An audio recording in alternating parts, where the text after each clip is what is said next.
सभी विद्यार्थियों का पुनः एक बार आपके अपने इस YouTube चैनल में हार्दिक स्वागत है। प्यारे बच्चों, कक्षा 12 हिंदी साहित्य की वर्कशीट की हम बात कर रहे हैं, जो आपकी आई दिनांक 27 सितंबर 2021 को, और आपका चैप्टर संख्या 2 है निराला। इनकी आज जो है दूसरी वर्कशीट आई है। इनकी पहली वर्कशीट पहले आ चुकी थी, उसके प्रश्न हमने देख लिए थे। आज इस वर्कशीट के 5 प्रश्न जो पूछे हैं उनका हम समाधान देखेंगे। वीडियो अंत तक देखिए, और हमारे द्वारा पढ़ाए गए जो हिंदी साहित्य में 5 पाठ हो चुके हैं, उनके वीडियो भी इस वीडियो के डिस्क्रिप्शन बॉक्स में उनके लिंक मिल जाएंगे, आप वहां से भी देख सकते हैं। 5 प्रश्न क्या पूछे थे? सरोज स्मृति का काव्य रूप क्या है? सरोज से कवि का क्या संबंध है? तीसरा, चौथा और 5वां प्रश्न भी देखिए। आकाश बदलकर बना मई पंक्तियों से क्या अभिप्राय है? सरोज को माँ की कुल शिक्षा किसने दी? दुख ही जीवन की कथा रही, क्या कहूँ आज जो नहीं कही। पंक्तियों में किसके जीवन संघर्ष की झलक देखने को मिलती है? इन 5 प्रश्नों के उत्तर आज हम इस वीडियो में जानने वाले हैं। शुरू करते हैं, देखते हैं क्या क्या इनके उत्तर हैं। अंत तक आपको वीडियो देखना है, पसंद आता तो लाइक और शेयर जरूर करना है।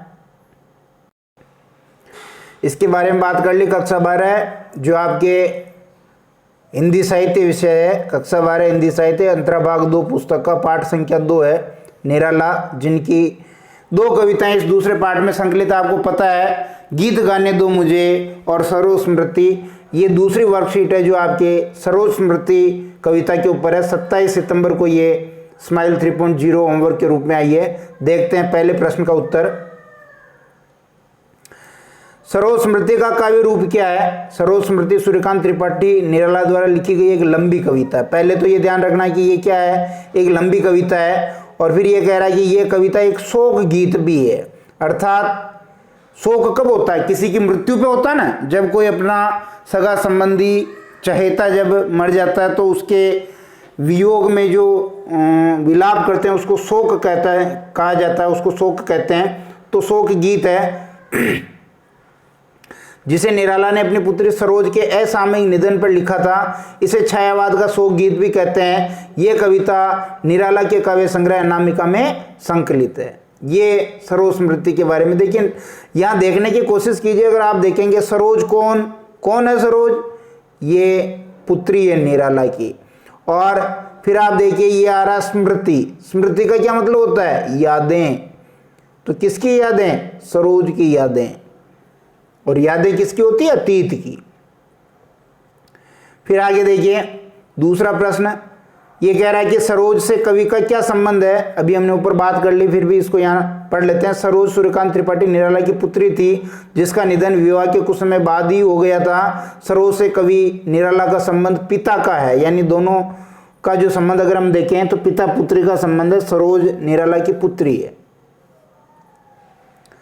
तीसरा प्रश्न बहुत ही इंपॉर्टेंट है। तीसरा प्रश्न देखेंगे कि आकाश बदलकर बना मई पंक्तियों से क्या अभिप्राय है? यहाँ जब हमने वो कविता पढ़ी थी तो उस कविता में आपको ध्यान है कि आकाश बदलकर बना मई ये पंक्ति आई थी। तो इसका क्या अर्थ है? आकाश किसके लिए आया और मई किसके लिए आया? कवि निराला अपनी पुत्री सरोज के विवाह के पलों को याद कर रहे हैं और नववधू के रूप में श्रृंगार किए हुए सरोज की सुंदरता का वर्णन कर रहे हैं। जो नववधू के रूप में सजी धजी जो सरोज है, जो विवाह के लिए तैयार हो रही है, जिसके ऊपर विवाह का शुभ जल छिड़का गया है और जिसके होठ कांप रहे हैं, ये आपने कविता में पढ़ा होगा। यहाँ आकाश शब्द निराला की पत्नी और सरोज की माँ के लिए आया है, जबकि मई शब्द नववधू सरोज के लिए आया है। आकाश जो निराला की पत्नी के लिए आया है, जो स्वर्गीय हो चुकी है, अभी नहीं है वो उसके लिए आकाश शब्द का प्रयोग किया गया। और मई का वैसे तो अर्थ होता है धरती, जो यहाँ शब्द आया वो उसकी पुत्री के लिए आया है।